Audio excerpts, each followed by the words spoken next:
All right, guys, welcome back. Bear down. Today, we're going to focus on Daniel Hardy. I just spent my fifth time going through the entire all 22 of the last preseason game. This is preseason. This is practice. This is preseason. I'm sitting here obsessing over this team. This is going to be a special year. But I want to highlight Daniel Hardy. Middle of the night again. My eyes are bloodshot red. And I'm bringing this to you guys because this is what you guys want from this channel. You want to see the things that I'm picking up that nobody else is, that nobody else talking about at least. You want to get different angles, aspects. I realize there's a reason we're talking about Caleb Williams. There's a reason we're talking about Austin Booker. Reason about why we're talking about all these guys. For good reason. It's all good. I have no complaints about that. But as I kept watching the All-22 film, you see Austin Booker. And I tend to focus on the defense a little bit because I was a defensive player in high school. I was a defensive end. And I really love the defensive side more. I love everything about being a defensive end. It's one of my favorite. And Daniel Hardy wasn't always a defensive end. So I watched hours of tape on him. And not only that, in interviews and things about him from the past.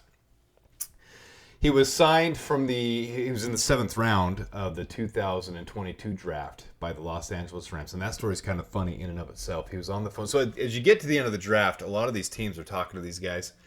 And they're talking to them about, hey, if you go undrafted, think about us, consider us. We want to sign you. We want to bring you on.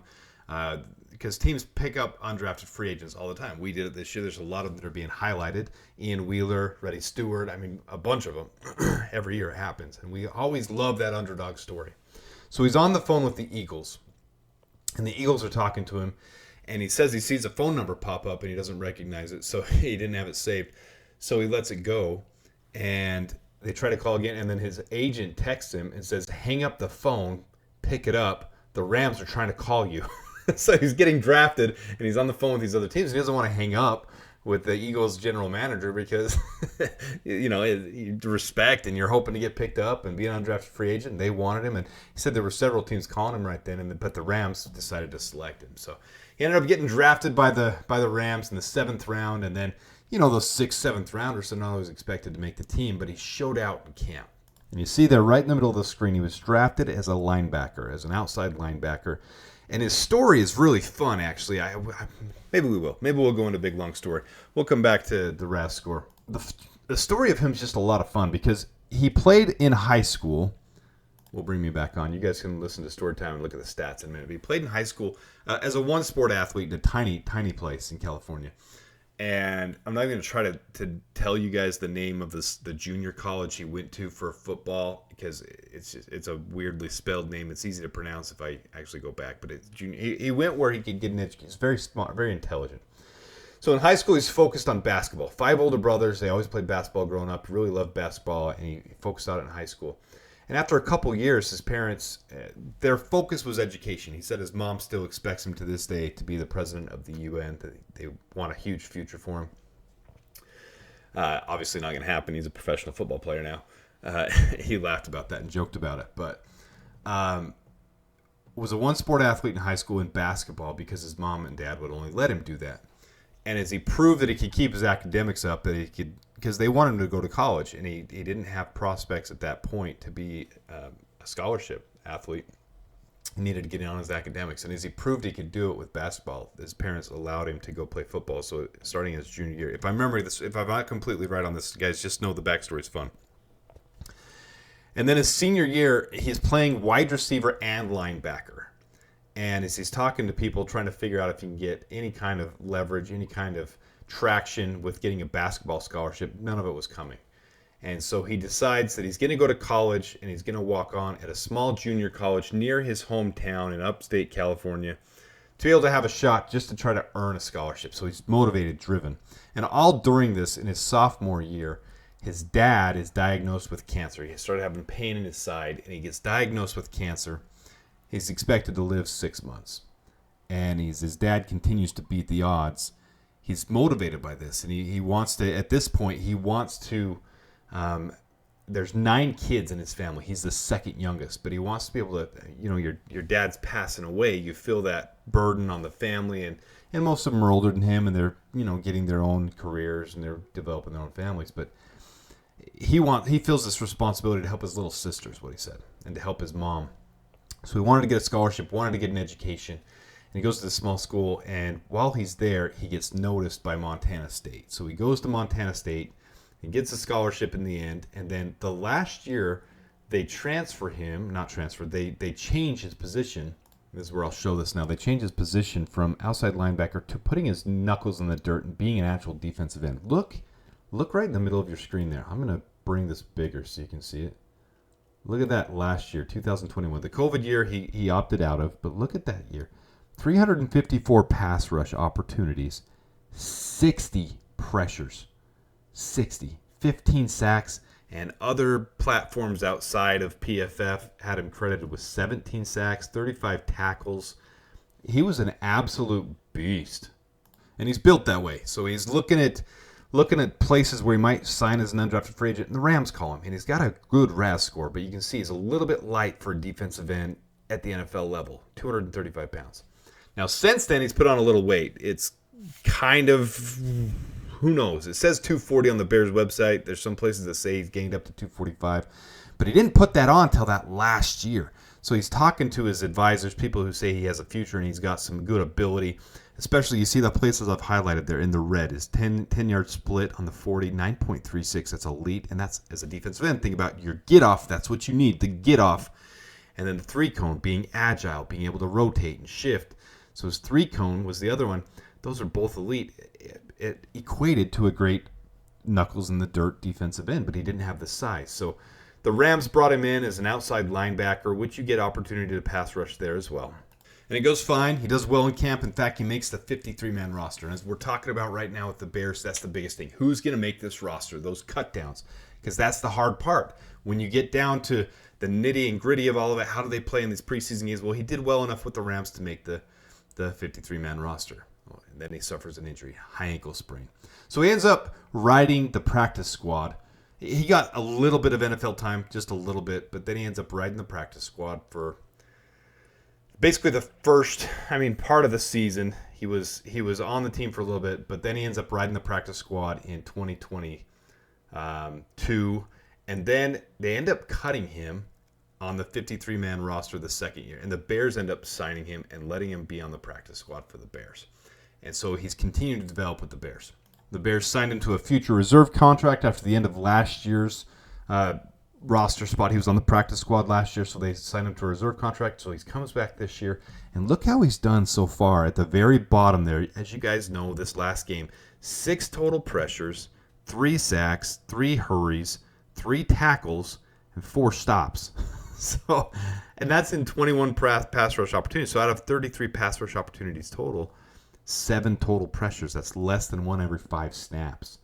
So you look at how the whole team's doing, and this is what kept stepping out. Having a win percent rate over 10 is huge.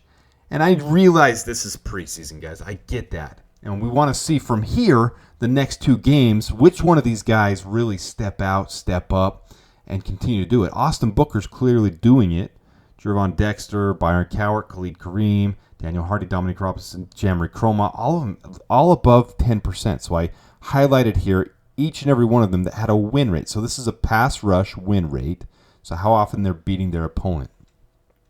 Then you look at the left side. This is PFF's gauge for basically pressures. It gauges the sacks, hits, and hurries and weights them differently than I do, but it's easier to use theirs. And anything above like 7, 8, 9 is really good. So when you get these guys in the double digits on both sides, that's when you're seeing top 20 in the league type of stuff. It's preseason. I get that. It's preseason. So we're just kind of gauging. But if you're not seeing those big numbers here, you're not seeing them other places. Austin Booker showed really well, and he got talked a lot about in the game. This is all I could find, and look at the small amount of engagement on that on Twitter. This is all I could find from people talking about Daniel Hardy. Couple people, Zach Pearson, Daniel Hardy's having a game. Not a lot. So they were giving all the credit to Austin Booker, and they were in on a lot of plays together, and it looked really good. In fact, I'll play one right here. On the bottom, so you see the 4 defensive linemen down. This is one of the sacks they get. So they're on the 25-yard line. The Bills are driving. This is actually 3rd down, I believe, on this one. Austin Booker is the nearest defensive end to us. So you see the slot receiver there lined up. Austin Booker, very signature the way he lines up. It's very, very clean. And then they got the 2 defensive tackles, the top defensive end. So the top guys are on the line right there. That's Daniel Hardy. So I'm just going to play this, And watch how it goes. You see Austin Booker with his get off, but watch Daniel Hardy at the top too. Little burst, little push in there, little spin move, gets back, and he gets the sack. He's the one who ends up getting the sack. And he's obviously excited. But that's what you see this whole game. This is the other angle. So on the very far right of your screen, that's him. Boom. Little spin move, comes right back into it. Doesn't give up. I love it. That's Daniel Hardy. And sorry, I got to wrap up some stories. I do feel bad. His dad did end up passing away after 4 years. And he says that he continues to remind himself of what his dad told him. His dad left him as he was drafted by the Rams. His mom held a letter from him until some significant event happened in his life. And as he was drafted by the Rams, they shared this letter with him, motivation and support from his dad. And it's a really cool story. In fact, there's a YouTube video on the interview with the Rams if you go there and find it. But it's really, really neat story, and it motivates him. And he's a developmental player. He wasn't even a defensive end until really college, his final year of college. And now he comes to the pros. And this is the exact type of guy that does this, that becomes a developmental player that you put in the practice squad and develops. Am I saying he's arrived? No. But as you look at kind of what I'm projecting right now, Jacob Martin is the same type of player, same size, pass rush ability. Right now, he's not playing. He hasn't been in the games. I'm not saying Jacob Martin is a cut candidate, but when you have someone like Daniel Hardy showing out, and you've got guys like Austin Booker and Jamari Cromah who are doing really well, how do you cut Daniel Hardy? If we cut him, he's going to get snagged on someone's roster. He'll make someone's 53-man roster. It's not like we can continue to stash him on our practice squad when he's showing out on games like this. When he's showing out on games where people are going to see his pass rush ability and his win rate. And, I mean, this play in the background there. Hey, Bouchele actually veers off to the left there because he's being held there. I don't know how they didn't call that hold. He's being clearly held. He was right in on that one, too. He was very in on every pass rush play. So how do you cut a guy like this? How do you not keep him on the roster?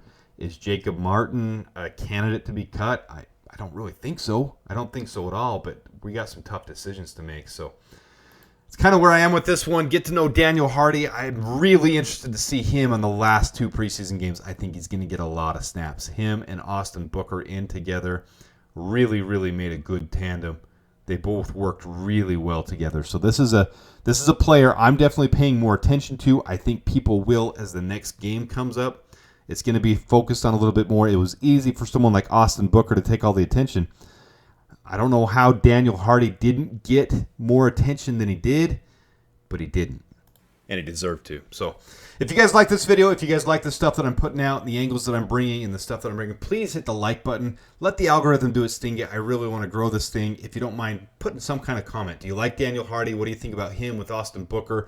What do you think about him being a developmental guy? What do you think about him coming along? Give me some kind of comment. I like to engage with you guys. I'm always trying to engage with every person that comments. I'm always trying to be involved with this, so I appreciate you guys. I appreciate this community. Let me know your guys' thoughts. I'm really excited to see how Daniel Hardy does on the last couple games. Obviously, Austin Booker too. But this defensive line has taken us from a position of being stressed and worried about it to now being like, holy crap, there's some guys on this team who we didn't necessarily see, and there's a reason we didn't sign the Yannick Ngakwe's, and there's a reason we're not signing the Carl Lawsons, who, same thing. 2022 had a really good pass rush win rate year. 2023 down, maybe some injury concern. Getting a little bit older. Daniel Hardy's only 25 years old. He's only been in the league. This is his 3rd year now. So what's going to happen with him? I don't know. I really hope we can find some way to keep him. Let me know you guys' thoughts. Till next time, bear down and dabears.